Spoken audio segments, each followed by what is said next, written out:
সারা বিশ্বজুড়ে স্বামীজির ১৬৩তম জন্মদিন পালন। স্বামী বিবেকানন্দের ১৬৩তম জন্মদিবস উপলক্ষে বিবেকানন্দ ভবনের উদ্যোগে জাতীয় যুব দিবস পালন করা হলো।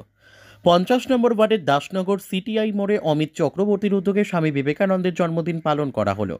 স্বামীজির মূর্তিতে মাল্যদানের মাধ্যমে অনুষ্ঠানের শুভ সূচনা করা হয়।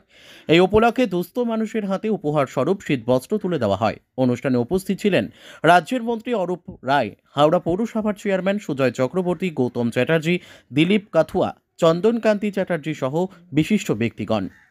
ব্যুরো রিপোর্ট, আমাদের টিভি। অনুষ্ঠান আজকে প্রথম অনুষ্ঠান হচ্ছে আমার সকালবেলা বিবেকানন্দের গলায় মালা দেওয়া। তারপরে এখানে আমার কিছু নিজেরই লোক বলতে পারো, তাদের মধ্যে কিছু তারা অর্থনৈতিকভাবে দুর্বল, তাদেরকে কিছু শীতবস্ত্র উপহার দেওয়া। তার সঙ্গে সঙ্গে ঠাকুরের জন্মদিন, সেই উপলক্ষে প্রসাদ হিসেবে পায়েস খাওয়ানো। আর রাত্রিবেলায় ৪-৪.৫ লোক আনন্দ ভোজ, মানে সবাই আনন্দ করে এখানে খায়। আমি ২০১২ সাল থেকে প্রথম বিবেকানন্দ এখানে মূর্তি বসাই, সেই থেকে আমি এইটা করে আসছি।